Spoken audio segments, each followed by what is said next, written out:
Escribe el apóstol Pablo en Romanos capítulo 8, versículo 1 en adelante. Por lo tanto, ya no hay condenación para los que pertenecen a Cristo Jesús. Y porque ustedes pertenecen a Él, el poder del Espíritu que da vida los ha libertado del poder del pecado que lleva a la muerte. La ley de Moisés no podía salvarnos, porque nuestra naturaleza pecaminosa es débil. Así que Dios hizo lo que la ley no podía hacer. Él envió a su propio Hijo en un cuerpo como el que nosotros los pecadores tenemos. Y en ese cuerpo, mediante la entrega de su Hijo como sacrificio por nuestros pecados, Dios declaró el fin del dominio que el pecado tenía sobre nosotros. Lo hizo para que se cumpliera totalmente la exigencia justa de la ley a favor de nosotros. Que ya no seguimos a nuestra naturaleza pecaminosa, sino que seguimos al Espíritu. Los que están dominados por la naturaleza pecaminosa piensan en cosas pecaminosas, pero los que son controlados por el Espíritu Santo piensan en las cosas que agradan al Espíritu. Por lo tanto, permitir que la naturaleza pecaminosa les controle la mente lleva a la muerte, pero permitir que el Espíritu les controle la mente lleva a la vida y a la paz. Pues la naturaleza pecaminosa es enemiga de Dios siempre. Nunca obedeció las leyes de Dios y jamás lo hará. Por eso, los que todavía viven bajo el dominio de la naturaleza pecaminosa nunca pueden agradar a Dios. Pero ustedes no están dominados por su naturaleza pecaminosa. Son controlados por el Espíritu si el Espíritu de Dios vive en ustedes. Y recuerden que los que no tienen al Espíritu de Cristo en ellos, de ninguna manera pertenecen a Él. Y Cristo vive en ustedes. Entonces, aunque el cuerpo morirá por causa del pecado, el Espíritu les da vida, porque ustedes ya fueron hechos justos a los ojos de Dios. El Espíritu de Dios, quien levantó a Jesús de los muertos, vive en ustedes. Y así como Dios levantó a Cristo Jesús de los muertos, Él dará vida a sus cuerpos mortales mediante el mismo Espíritu, quien vive en ustedes. Por lo tanto, amados hermanos, no están obligados a hacer lo que su naturaleza pecaminosa los incita a hacer, pues si viven obedeciéndola, morirán. Pero si mediante el poder del Espíritu hacen morir las acciones de la naturaleza pecaminosa, vivirán. Pues todos los que son guiados por el Espíritu de Dios son hijos de Dios. Y ustedes no han recibido un espíritu que los esclavice al miedo. En cambio, recibieron el Espíritu de Dios cuando Él los adoptó como sus propios hijos. Ahora lo llamamos Abba Padre, pues su Espíritu se une a nuestro espíritu para confirmar que somos hijos de Dios. Así que como somos sus hijos, también somos sus herederos. De hecho, somos herederos junto con Cristo de la gloria de Dios, pero si vamos a participar de su gloria, también debemos participar de su sufrimiento. Sin embargo, lo que ahora sufrimos no es nada comparado con la gloria que Él nos revelará más adelante. Pues toda la creación espera con anhelo el día futuro en que Dios revelará quiénes son verdaderamente sus hijos. Contra su propia voluntad, toda la creación quedó sujeta a la maldición de Dios. Sin embargo, con gran esperanza, la creación espera el día en que será liberada de la muerte y la descomposición y se unirá a la gloria de los hijos de Dios. Pues sabemos que hasta el día de hoy, toda la creación gime de angustia como si tuviera dolores de parto. Y los creyentes también gemimos, aunque tenemos al Espíritu Santo en nosotros, como una muestra anticipada de la gloria futura, porque anhelamos que nuestro cuerpo sea liberado del pecado y el sufrimiento. Nosotros también deseamos con una esperanza ferviente que llegue el día en que Dios nos dé todos nuestros derechos como sus hijos adoptivos, incluido el nuevo cuerpo que nos prometió. Recibimos esa esperanza cuando fuimos salvos. Si uno ya tiene algo, no necesita esperarlo. Pero si deseamos algo que todavía no tenemos, debemos esperar con paciencia y confianza. Además, el Espíritu Santo nos ayuda en nuestra debilidad. Por ejemplo, nosotros no sabemos qué quiere Dios que le pidamos en oración, pero el Espíritu Santo ora por nosotros con gemidos que no pueden expresarse con palabras. Y el Padre, quien conoce cada corazón, sabe lo que el Espíritu dice, porque el Espíritu intercede por nosotros, los creyentes, en armonía con la voluntad de Dios. Pues hasta aquí, hermanos, hasta este versículo 27 leo en el día de hoy. El viernes vimos en el culto cómo el apóstol Pablo prácticamente usa buena parte del capítulo 7 de Romanos para confesar sus situaciones que él vive, ¿no? Sus experiencias, sus luchas internas. Y de ahí comienza esta sección aseverando que ningún creyente puede ser condenado ya por Dios, por cuanto ahora forma parte de él, le pertenece, es de su familia, disfrutará de su presencia. Y sin embargo, la verdadera condenación, el verdadero infierno, es estar lejos de Dios, es estar a espaldas de Dios.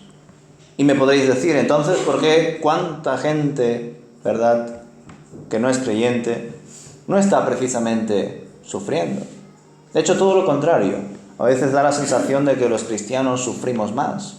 Quizá porque somos más conscientes del sufrimiento y también porque somos extranjeros en este mundo.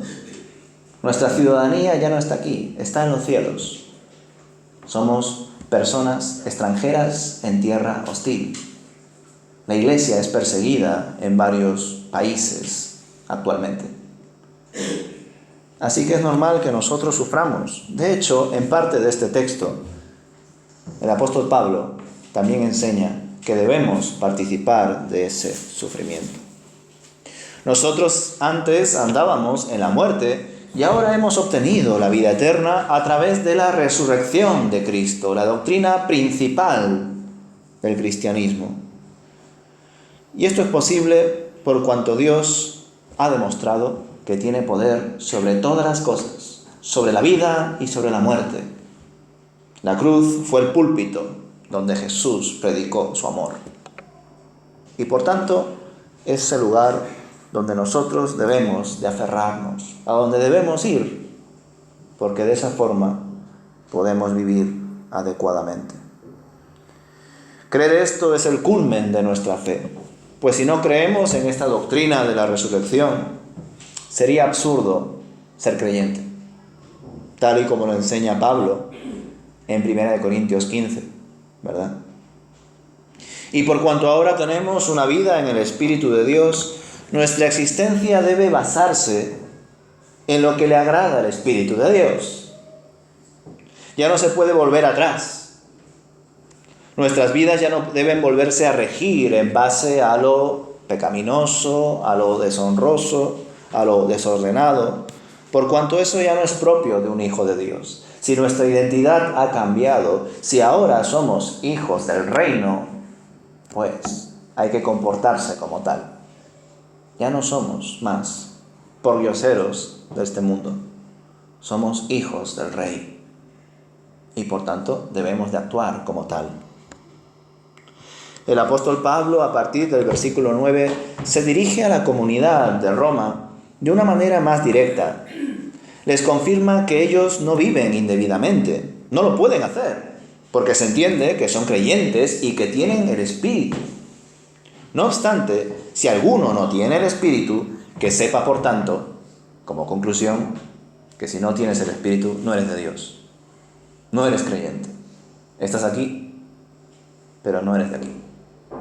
Y eso evidentemente lo sabe Dios.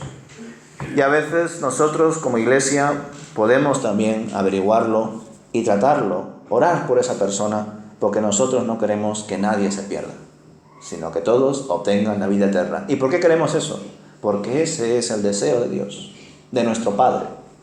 Y como hijos debemos de compartir el mismo deseo. Nosotros no estamos para elevar juicios irrevocables sobre la gente, diciendo: vas a ir al infierno, Dios va a acabar contigo. Probablemente, si esas personas que viven a espaldas de Dios siguen así hasta sus últimos días, irán hasta ese destino. Pero ojalá no sea así.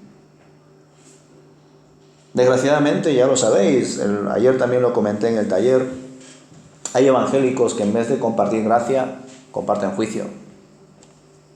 Que en vez de mostrar el amor de Dios, ellos mismos van de jueces por la vida. Y curiosamente Jesús nos enseña en el Evangelio, ¿verdad?, cómo Él se opone ante esas realidades. Lo comenté también ayer, cuando en un momento dado hubo problemas en medio de su misión, yendo de aldea en aldea. Algunos no les recibían bien, evidentemente. Y en un momento dado sus discípulos le dicen a Jesús: Señor, pedimos al cielo que mande fuego y así destruimos todo esto. Porque ¿cómo te van a tratar así, Señor? Y Jesús les exhorta, haciéndoles ver que Él no ha venido para hacer eso. Si Dios quisiese hacer eso, lo podría hacer inmediatamente. Lo podría haber hecho con Adán y Eva directamente. En cuanto pecaron, fulminados a otra cosa. Pero Dios no hizo eso. Todo lo contrario. En medio del problema, les dio la solución. De ti descenderá una persona que acabará con la serpiente. Jesucristo, que acabó con el maligno, con la muerte, con el pecado. Por tanto, los que tienen el Espíritu, los hijos de Dios, los que entienden que tienen esa identidad, pues pueden y deben vivir en paz. Saben que aunque su cuerpo se va deteriorando con el paso del tiempo, su espíritu vivirá por siempre. Dios garantiza que eso sea así, que viviremos por la eternidad junto con Él. Sin embargo, mientras vivamos aquí, les enseña Pablo a los romanos que los creyentes deben cuidarse de no ser engañados ni llevados a lo que sea contrario a la voluntad de Dios. El propio apóstol es consciente del esfuerzo que supone ser creyente en el mundo, como lo hemos visto en Romanos capítulo 7, mostrando sus luchas internas. Yo ya me he convertido, he nacido de nuevo, tengo el Espíritu de Dios, pero lo que quiero hacer, lo hago. Veo que en mí hay esas luchas todavía. Y por tanto, en medio de esas luchas, ¿qué descubro? Pues que el Señor nos ha liberado del pecado, pero a la vez el pecado todavía sigue actuando en nosotros, pero ya no tiene el mismo poder, simplemente influye. Y nosotros en algún momento caemos, pero ya no practicamos el pecado, ya no nos envolvemos por el pecado, sino que tenemos un entendimiento sobre él. Dicho esto, os he de confesar que para mí los versículos del 15 al 17 son muy importantes, determinantes para la vida del creyente. En estos versículos se hace alusión a una de las realidades bíblicas que apuntan a nuestra nueva identidad. Pues por un lado hay varios textos donde se enfatiza que los hijos de Dios han nacido de nuevo, pero aquí se habla de la otra tensión, que es que hemos sido adoptados como hijos de Dios. Y son compatibles. Como lo que enseñé antes en el estudio bíblico, por un lado Jesús es el Hijo unigénito y por otro lado es el primogénito de los muertos. Esos títulos cristológicos son compatibles. Fue el único Hijo de Dios y a través de él todos somos hijos de Dios. Y por otro lado fue el primero en resucitar, en vencer totalmente a la muerte. Ciertamente hay otras resurrecciones en la Biblia, pero son resurrecciones parciales, no plenas como la que tuvo Jesús. Por tanto, al saber cómo por un lado hemos nacido de nuevo y cómo por otro hemos sido adoptados, nuestra identidad en Cristo queda muy nítida. Somos hijos de Dios. Y por tanto, cuando andamos en este mundo, vamos más allá de esas características que en un principio se entiende que nos definen. Mi identidad en Jesús está por encima de mi nacionalidad. Está por encima de mi edad. Está por encima de mis estudios, de mi oficio. Está por encima de todo eso. Somos hijos de Dios y eso debe de estar por encima de todo. Cuando entendemos que somos hijos de Dios, que somos hermanos, tratamos a todos con mayor dignidad. Dios es nuestro Padre, Jesucristo es nuestro Señor y Salvador.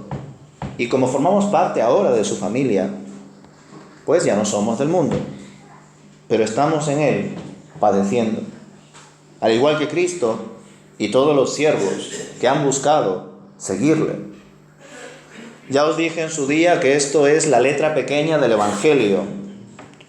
Una letra pequeña que incluso se llega a omitir en algunas iglesias. Pues no interesa en absoluto decirle a la gente que si se convierten a Jesús sufrirán. Eso no vende. Va en contra del marketing. Con un discurso así no se puede aumentar la membresía. Así que mejor digamos que creer en Dios solamente te va a dar bendiciones. Que si tú crees, Dios te dará cualquier cosa que le pidas. Tú solamente pídelo con fe. Y todo eso es mentira. Dios te dará todo lo que le pidas, siempre y cuando lo que le pidas esté acorde a su voluntad. ¿Y cómo podemos estar acorde a su voluntad? Pues viviendo en el Espíritu. No hay más. Es la conclusión principal de este capítulo 8. Vive en el Espíritu de Dios. Cuando vivimos conforme al Espíritu, todas las cosas cambian. Incluso el sufrimiento, la persecución, las tribulaciones se convierten en útiles, pues nos ayudan a entender mejor cómo fue el sacrificio de Dios en su Hijo Jesús. Y también nos muestra que estamos yendo por buen camino. Y ojo, que estoy hablando principalmente del sufrimiento, de la tribulación, que está relacionada con nuestra fe en Jesús.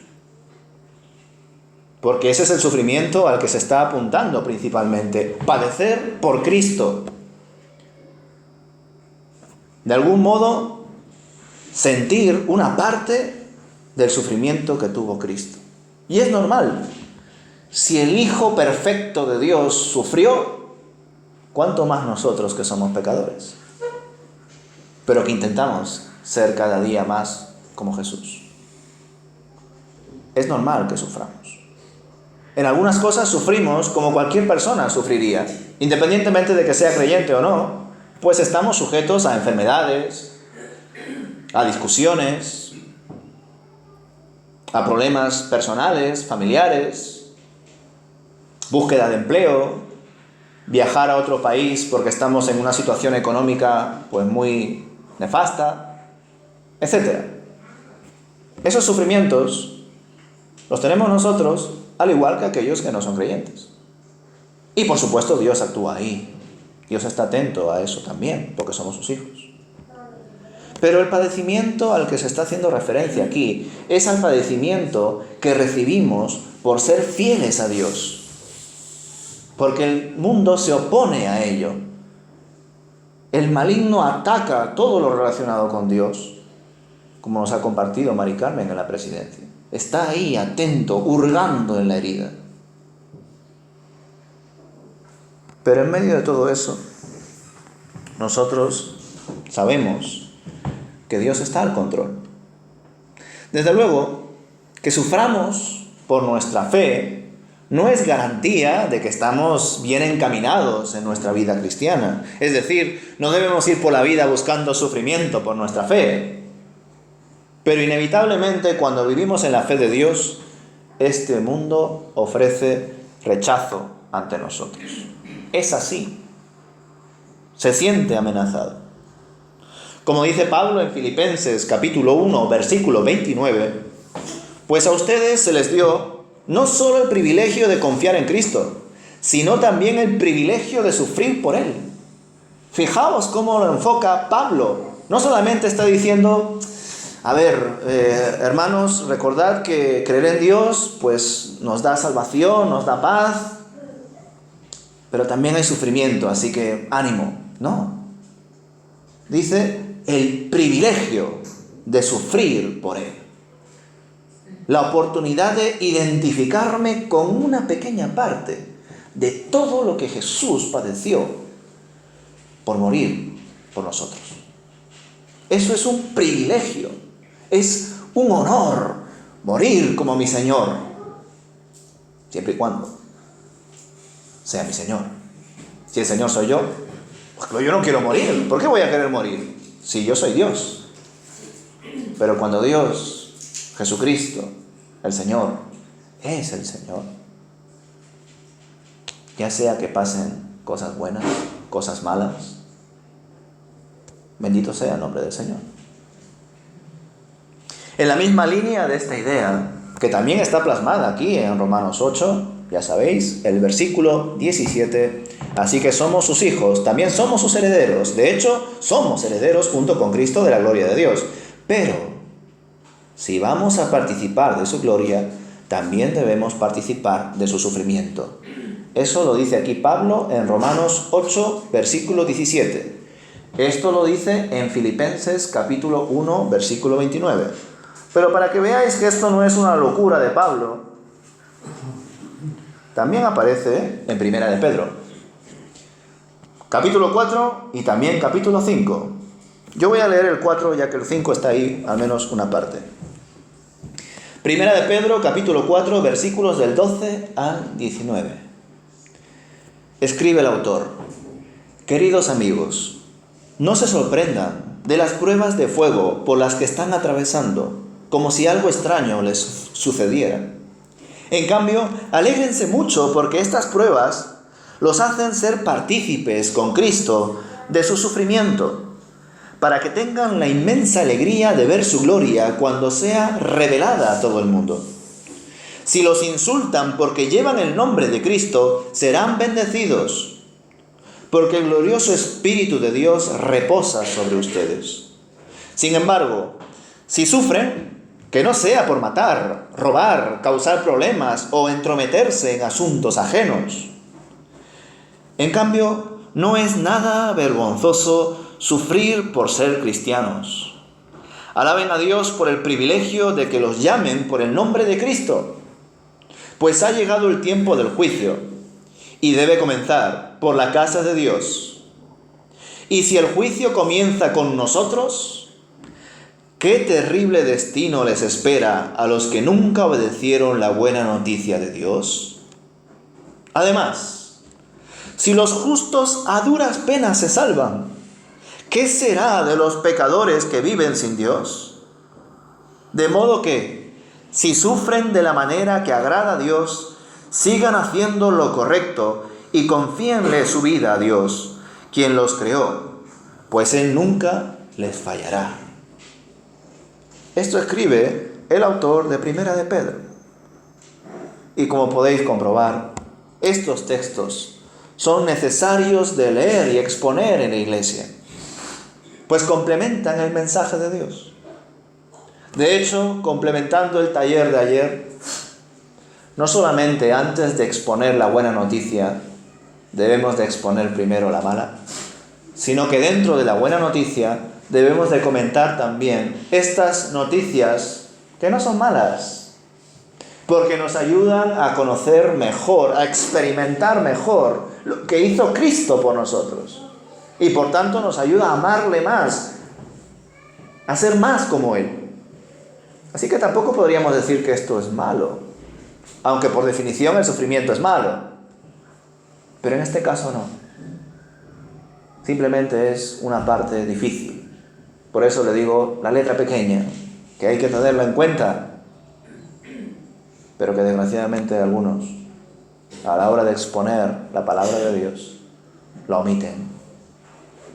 Y por eso creo que ese 1% de evangélicos en España es hasta incluso generoso. Ojalá fuese un 1%. Ojalá el Evangelio sea predicado. Por eso también ayer empecé el primer bloque en el taller con una pregunta. ¿Evangelizar o reevangelizar? Porque quizá debamos pensar primero en evangelizar de nuevo a aquellos que supuestamente han recibido el Evangelio. Porque parece que el Evangelio no siempre ha sido predicado tal y como es, con lo bueno y con aquellas cosas que a veces son difíciles de oír, pero que están ahí y que forman parte del plan de Dios. Volviendo al texto de Romanos capítulo 8, a partir del versículo 18, observamos cómo el apóstol desarrolla en su carta buena parte de lo que ya os he compartido. Bueno, es cierto que también está lo que dice Primera de Pedro, capítulo 5, por si alguno no lo ha leído. Y después de que ustedes hayan sufrido un poco de tiempo, Dios mismo, el Dios de toda gracia, que los llamó a su gloria eterna en Cristo, los restaurará y los hará fuertes, firmes y estables. Dios es consciente de que sus hijos van a sufrir. De hecho, esa es la prueba de que son sus hijos. Porque un hijo de Dios va a ser luz y la oscuridad va a intentar apagar esa luz. Y en ese intento lo va a atacar de muchas formas. Pero si la luz está debajo de una mesa, porque no quiere molestar a nadie esa luz, no quiere alumbrar, no quiere cumplir su propósito, pues evidentemente la oscuridad no le va a hacer nada. Pero si la luz está en un lugar alto y así alumbra toda la habitación, que es su propósito, las cosas cambian. Pero el Señor nos dará la corona de la vida. El Señor está ahí pendiente, cuidándonos hasta el día en el que Él vuelva. Y en Romanos 8, versículo 18, vemos que también todo tiene relación. Lo que ahora sufrimos no es nada comparado con la gloria que Él nos revelará más adelante. Saber que todo lo que ahora podemos llegar a sufrir como creyentes no es nada comparado con el reino de Dios que heredaremos por su gracia. Ayer en el taller os comentaba que aquí en España, bueno, concretamente en Madrid, es complicado organizar actividades evangelísticas, pero aún así tendremos que hacerlo. Porque una iglesia que no comparte el Evangelio no es iglesia. Pero es cierto que antes de compartir el Evangelio a otros, nosotros debemos de conocer el Evangelio. Y conocer el Evangelio es conocer toda la palabra de Dios. Cuando hacemos un estudio exhaustivo de Mateo, Lucas, Marcos, Juan, veréis que constantemente hay que leer partes de las cartas de Pablo, partes del Antiguo Testamento y, en definitiva, leer todo, comprenderlo, ser iluminados por Dios para tener eso presente. Pues después de terminar el taller vi una noticia que la compartí por WhatsApp, por nuestro grupo de iglesia, donde ya en algunos casos, incluso en esta ocasión en la red social de Facebook, decir que Cristo murió por nosotros se considera un delito de odio. Y ayer os compartí que si nosotros predicamos afuera la mala noticia y después la buena noticia, solo con exponer la mala noticia ya habrían insultos, nos caerían incluso golpes. Pero bueno, es lo que hay que hacer. Y por supuesto hay que hacerlo en el lenguaje en el cual hoy en día se maneja, así como Jesús lo hizo. Perdóname, Dime. ¿de odio contra quién? Contra aquellos que de algún modo piensan que al Jesús morir por ellos, de algún modo es que necesitan algo de Jesús. Que si murió por amor, ¿cómo se puede decir odio? Desde luego no tiene sentido. A lo bueno lo llaman malo y a lo malo lo llaman bueno. No tiene sentido. Un mal planteamiento, muy pero así es como se está poco a poco legislando. Continuando, hermanos, no nos debemos de sentir en medio de este proceso solos, pues en verdad toda la creación junto con nosotros, tal y como también expone aquí Pablo en Romanos 8, está a la espera de que se manifieste plenamente la redención de Dios. Es decir, el sufrimiento que tenemos nosotros por ser hijos de Dios es un sufrimiento que también la creación padece. Porque debemos de recordar que la creación, evidentemente, fue hecha por Dios. Y está a la espera de que se manifieste plenamente la redención de Dios. No sé cómo fue la creación en los tiempos de Adán y Eva, pero lo que sí sé es que debido a nuestra forma de vivir, en creernos los dueños del mundo, cuando Dios solamente quiso que fuésemos los administradores, que no es lo mismo, muchos aspectos de la naturaleza han sido gravemente afectados. Fijaos que el mundo tiene mucha resistencia, pero también tiene sus límites. Probablemente el ser humano no fue creado para explotar los recursos tal y como los explotamos ahora. Pero así somos. A saber también hasta qué punto las radiaciones, sustancias químicas, productos de todo tipo, elementos contaminantes y demás son medios por los cuales estamos generando una creación más afectada, y eso a su vez produce, probablemente, más enfermedades, más desigualdad, más injusticia social. Sé que estoy hablando de una realidad que hoy en día es muy politizada, el asunto de la ecología. Pero no pienso tanto en las ideologías que hay detrás, sino más bien en la propia y pura creación de Dios, en el diseño que Él creó, el cual evidentemente en su día fue perfecto. Pero aquí Pablo dice que la creación gime de angustia, como si tuviera dolores de parto. Y fijaos que en los tiempos de Pablo no había nada de esto. Así que, ¿cuánto estará gimiendo ahora la creación? ¿Verdad? Nosotros, que a veces ponemos nuestro yo primero y luego todo lo demás, pues queremos explotar todo tipo de recursos, en la medida que nos dejen, claro. Por eso la creación gime y espera que se revele quiénes son los hijos de Dios, porque se supone que los hijos de Dios van a retomar su posición. Y la posición del ser humano no es ser el dueño de la creación, sino el administrador. Y el administrador o mayordomo, como aprendemos en las parábolas, da cuentas a su Señor. No se cree el Señor. Es por eso que un hijo de Dios, en la medida de lo posible, va a intentar cuidar la creación de Dios. Pero es cierto que este sistema está construido de tal forma que es imposible cuidar la creación tal y como a Dios le gustaría. Este sistema funciona, pues, de la forma en que funciona, que nos obliga a usar tantos materiales, medios de transporte, recursos y demás, que nosotros sabemos que son malos.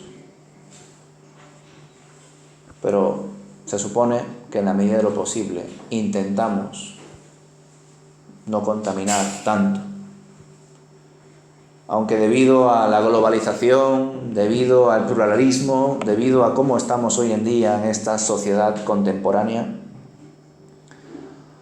pues casi cualquier cosa que hacemos deja una huella ecológica. Evidentemente, no podemos ser como algunos ecologistas o incluso también algunos cristianos que van a un extremo y con el fin de cuidar la creación, que en absoluto es bueno, está bien, prácticamente se van a vivir a un monte. Intentan no consumir, no utilizar ningún elemento contaminante. Y está bien. Pero es que nosotros tenemos un propósito mayor. Por eso es que debemos ver nuestro tiempo aquí en la tierra como un tiempo muy limitado. Podemos ir al monte y así ser personas responsables en cuanto a nuestra administración correcta de la creación de Dios. Sí. Pero Dios tiene un propósito mayor. Y en eso sí, somos diferentes a algunos, por ejemplo, ecologistas. Nosotros no creemos que la vida de un ser vivo está a la misma altura y ni siquiera por encima de un ser humano. Nosotros entendemos que un ser humano ha sido creado a imagen y semejanza de Dios y por tanto un ser humano tiene mayor dignidad que cualquier ser vivo. Eso nos da pie a que contribuyamos en todas las explotaciones de agricultura, ganadería y demás. No debería. Pero tampoco debemos de perder el norte. Y por cuanto tenemos como prioridad las personas, que ninguno se pierda, sino que todos ojalá se arrepientan, crean y obtengan la vida eterna, nuestro tiempo aquí, formando parte de este sistema corrupto, debe ser muy bien empleado. ¿Por qué? Porque cada vez que usamos plásticos, cada vez que cogemos el coche, cada vez que formamos parte de este sistema, estamos destruyendo este mundo. Formamos parte de eso. Pero en conciencia actuamos, intentamos reducir, se supone, esos daños con un bien mayor. Llegar a aquellas personas que no conocen a Jesús. Por eso digo que no podemos irnos a un monte a vivir como aquellos que son antisistemas, pues hay algo más importante que la creación. Toda persona que ha sido creada a imagen de Dios y que puede salvarse siempre y cuando se arrepienta y crea en Jesucristo resucitado. Los creyentes estamos encaminados al plan de redención total de Dios. Tenemos esa expectativa.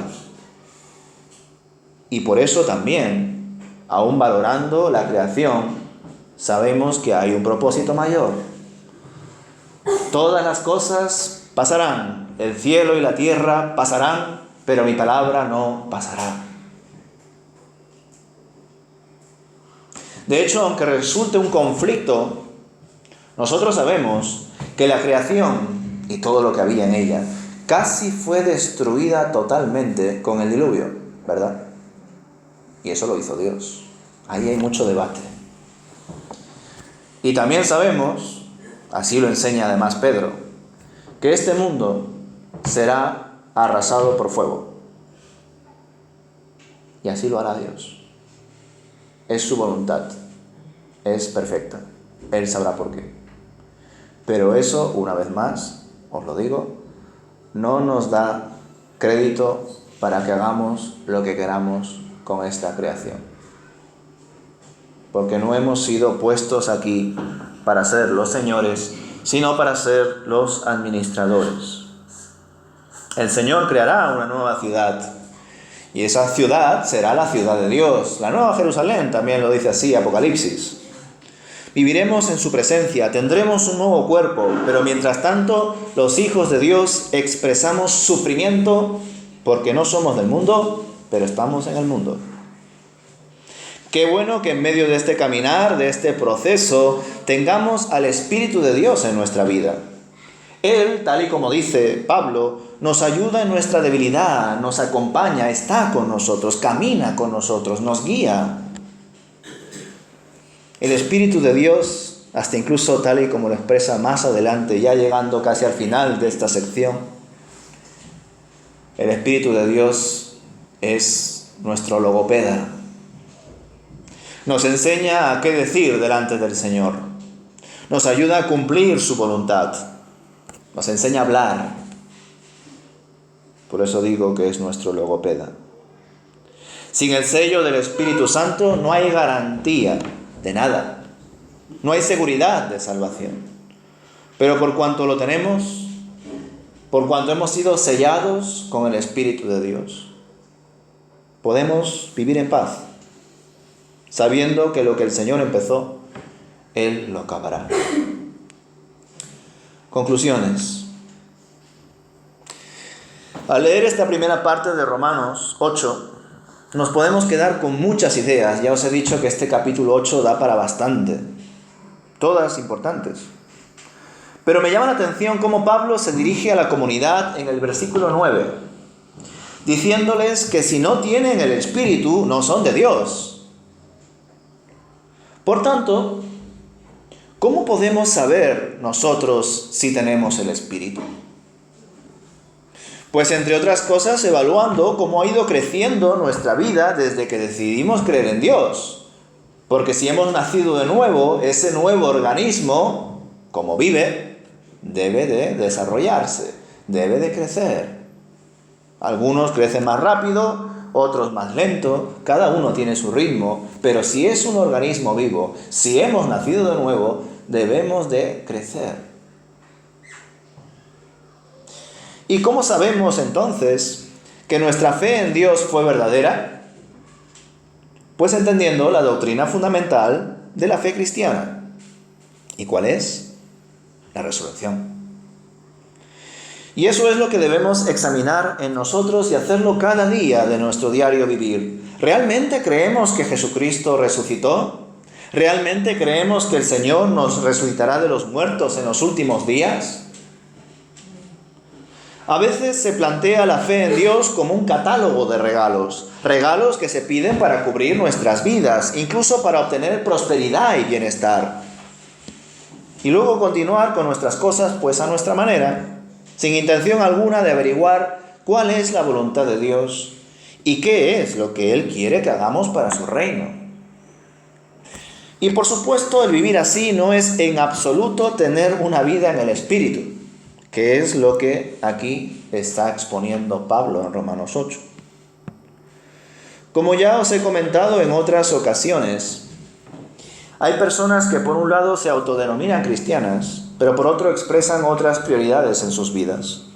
No han entendido que Dios no es una parte de la vida, sino que es la vida entera. Y que el único objetivo es vivir para Cristo. Ese es el mayor sentido de la vida, vivir para Dios. Fuera de eso solo hay muerte y castigo. Afortunadamente, cuando reflexionamos en la profundidad de la fe, tenemos varios ejemplos en la Biblia y uno de los más destacados es el caso de la fe de Abraham. Pues Abraham creyó en que Dios tenía poder incluso por encima de la muerte y que también controlaba la vida. No debemos de creer que Abraham simplemente dio el paso de fe de ¿me vas a bendecir, Señor? Adelante, gracias, Señor. No. La fe de Abraham no ha sido como algunas veces hoy en día se demuestra, ¿no? Fue una fe, y esto va a parecer un poco anacrónico, porque la resurrección fue mucho después. Abraham no conoció a Jesús, pero Abraham de algún modo creyó en la resurrección. ¿Sabéis por qué? Pues porque el Señor le prometió que tendría una gran descendencia, y lo hizo sabiendo que tanto él como su mujer eran muy ancianos, y además su mujer era estéril. ¿Qué aprendemos con esto? Que el Señor pudo convertir un vientre muerto, infértil, en fértil. Pero no solo eso, sino que también en el casi sacrificio de Isaac, su hijo amado de Abraham, él estuvo dispuesto a dar el paso de sacrificar a su hijo, el que tanto le había costado tener y que además Dios se lo había dado. El Señor le puso a prueba a Abraham, y Abraham tuvo fe y obedeció a Dios, confiando en que el Señor tenía poder sobre todas las cosas y que su voluntad se debía de cumplir sí o sí. Y por eso estuvo dispuesto a hacerlo. Pero como ya sabéis, el Señor lo detuvo. Así que, hermanos, Abraham tuvo una fe en un tiempo en el cual Jesús ni siquiera se mostró como tal, como lo hizo después. Tuvo fe en que Dios tenía poder sobre la vida y sobre la muerte. Es esa fe, la fe que salva, la fe que redime. Entender, aunque suena pues un poco redundante, que Dios es Dios y que fuera de Él no hay más Dios. Que Él tiene poder sobre la vida y sobre la muerte. ¿Creéis, hermanos, que nosotros tenemos esa fe? ¿Que vemos la vida a través de esa óptica? Ciertamente, si creemos que Jesucristo venció a la muerte, que resucitó y nos resucitará, estamos creyendo que el Señor puede hacer cualquier cosa que le plazca, siempre y cuando apunte a su voluntad. ¿Lo vemos así? Quizás si no lo vemos así es porque no vivimos conforme a su espíritu, sino conforme a nuestro. Pero aún hay tiempo. Siempre hay tiempo para arrepentirse. Pero no podemos dejarlo tampoco para después. Debemos hacerlo genuinamente en el momento que somos conscientes de nuestra necesidad de Dios. Y quizá ya tienes a Dios en tu vida, pero necesitas ser lleno del Espíritu de Dios. Pues oremos por ese precioso anhelo. Pidamos a Dios para que el Señor nos ayude a ser llenos de su Espíritu Santo. Pues sólo así podemos vivir como a Dios le agrada. Sólo así podemos ser más y más como Él. Sólo así podemos transmitir públicamente su poderosa salvación.